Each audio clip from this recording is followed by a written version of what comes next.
Een jaar na de kolossale winst van de BBB in de Staten blijkt de praktijk weerbarstig. Het realiseren van de standpunten die we hebben. Ik ben er wel achter gekomen dat dat best wel moeilijk is. En verder in deze uitzending. Bezuinigen na miljoenenverlies. En voorlezen vanuit de gevangenis.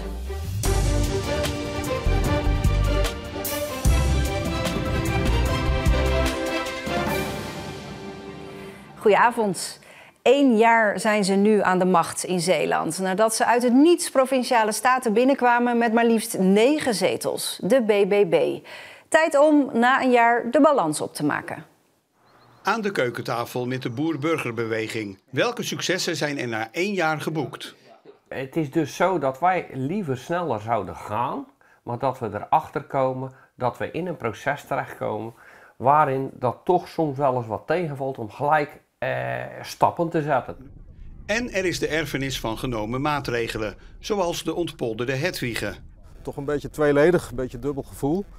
Enerzijds natuurlijk als agrariër doet mij dit ook wel wat. Hè. We staan hier in een polder die opgeofferd is, zeg maar, en onttrokken is aan de landbouw, aan de voedselproductie. En dat doet mij wel zeer. En de andere kant? De andere kant. Ik heb het nu in mijn pakket als portefeuillehouder. En dus moet de BBB voort met de bestaande situatie in de Hedwige. Terwijl de partij in verkiezingstijd nog had beloofd om een nieuwe dijk aan te leggen en de Hedwige opnieuw in te polderen. Nou ja, dat heb ik ook wel eens geroepen. Eigenlijk ook gewoon in het beter weten dat het eigenlijk gewoon niet meer haalbaar is. Deze stappen, dat is nou... Jij hebt het toen geroepen? Ja, BBB is natuurlijk voor extra vruchtbare landbouwgrond en voedselproductie vinden wij heel belangrijk natuurlijk. Maar we moeten realistisch zijn. Dit is een afspraak die toen gemaakt is, die beslissing is toen genomen. Dus deze polder, dat is natuurlijk, die gaan we echt niet meer terug Dat inrichten. zit er niet meer in, die verkiezingsbelofte dat die er zit toch er was. niet meer in. Het voelt heel dubbel en laat het een boodschap naar de toekomst zijn dat dit dus nooit meer nog eens mag gebeuren. De grote winnaar van vanavond, de boer-burgerbeweging met 9 zetels. De verkiezingen leverden de BBB 9 statenzetels en 2 gedeputeerden op. Een kwart van de zittingsperiode is inmiddels verstreken. Wat moet er over 3 jaar zeker zijn bereikt? Ons speerpunt was aandacht voor het platteland en dat moet echt bereikt zijn. Dat we gewoon een samenleving hebben zonder polarisatie, waar iedereen mee kan doen en betrokken is. Wat ik echt wel voor elkaar wil krijgen, en dat is ook eventjes vanuit mijn eigen portefeuille natuurlijk, absoluut voor de landbouw, een volhoudbare landbouw vind ik ontzettend belangrijk. Dat is voor mij persoonlijk dan nummer 1. We gaan naar politiek verslaggever Marcel de Kranen. Marcel, wat valt jou op aan deze gesprekken?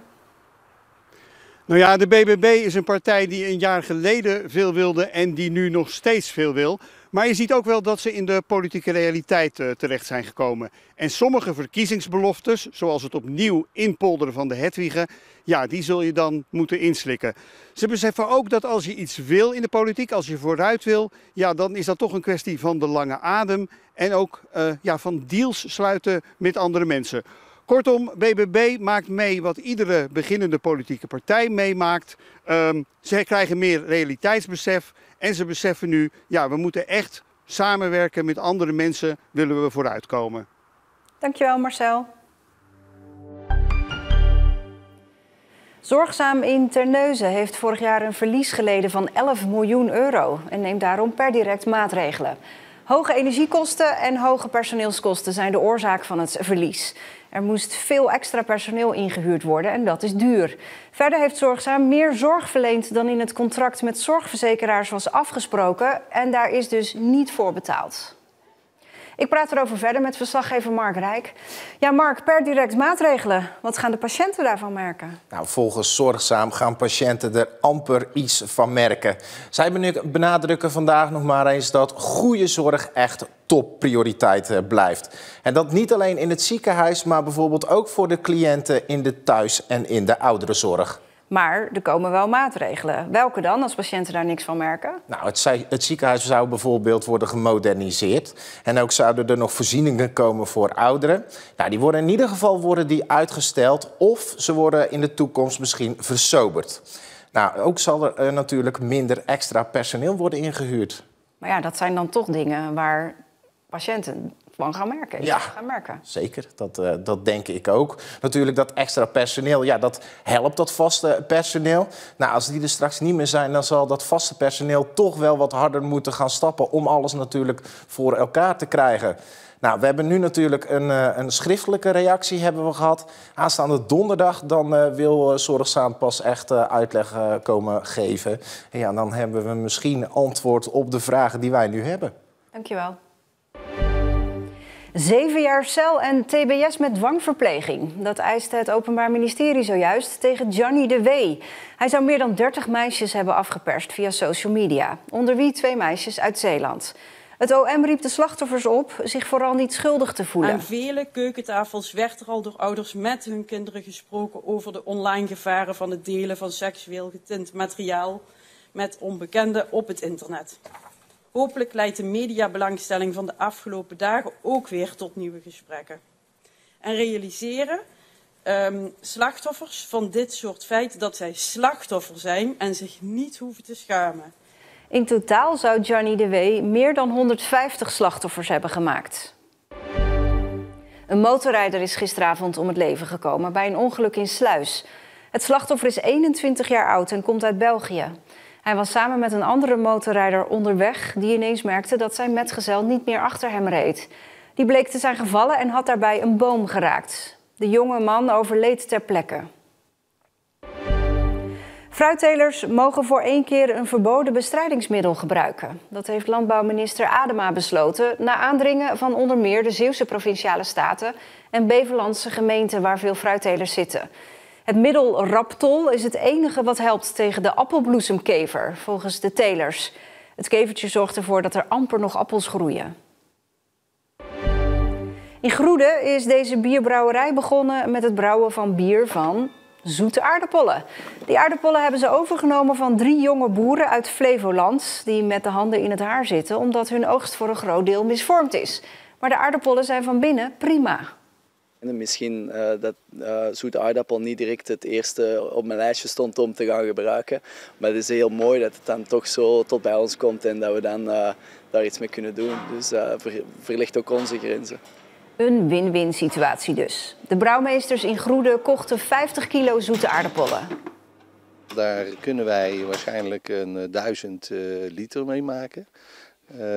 Maar ja, wie weet wat er allemaal nog kan volgen uit dit avontuur. Dit Zeeuws-Flevolands biertje kan, als het goed is, rond half mei gedronken worden.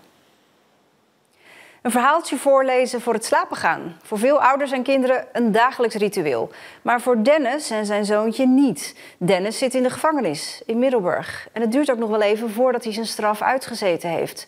Toch kan hij zijn kind voorlezen, want daar heeft Torentijds iets op gevonden. Wow, ik had gewoon buikpijn van het lachen.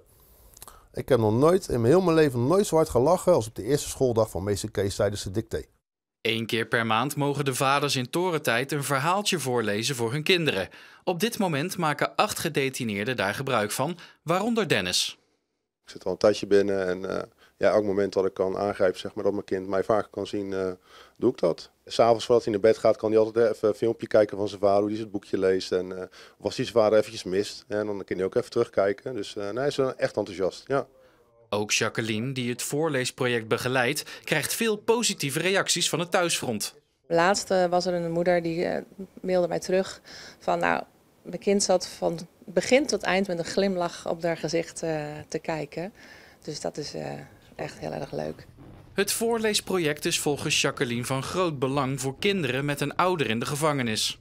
Het is natuurlijk al erg genoeg dat hun vader in detentie zit. Dus niet alleen de vader wordt gestraft, maar het kind ook. Dus dat is nog een extra momentje om gewoon even hun vader te zien, een stem te horen. Het contact gewoon te houden.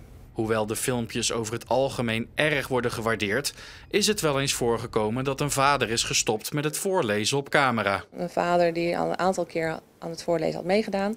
Maar vervolgens zei hij van ik doe het niet meer. Want iedere keer als mijn zoon dat het filmpje bekijkt, dan is hij overstuur. Want dan wil hij naar me toe en dat kan dan niet. Dus in het belang van het kind hebben we gezegd van we doen het niet meer. In het geval van Dennis en zijn zoon wordt juist maandelijks reikhalzend uitgekeken naar een nieuw voorleesmoment. Toen ik nog thuis was, las ik ook altijd voor het slapen gaan. Was er wel een avondritueeltje. Dus ja, als ik dat hier kan doen, dan vind ik dat ook gewoon leuk te blijven doen. En dan bel ik de volgende dag terug en dan word ik overladen met complimentjes dat hij het zo leuk vond. Ja. Nou lieverd, dat was het dan weer. Tot de volgende keer weer. Ik hou van je. Tot ziens. Doeg. Het was een zonnige dag met af en toe een paar stapelwolken en het was aangenaam met 14 tot 17 graden. Morgen wordt het zelfs nog iets warmer dan vandaag, maar er zijn wat sluierwolken waardoor het zonnetje er niet helemaal doorheen komt. Regen zien we pas later in de week weer. En dat is dan weer fijn voor alle mensen met hooikoorts. Even al die pollen uit de lucht laten regenen. Maar goed, eerst maar eens genieten van deze vroege lentedagen. Een hele fijne avond.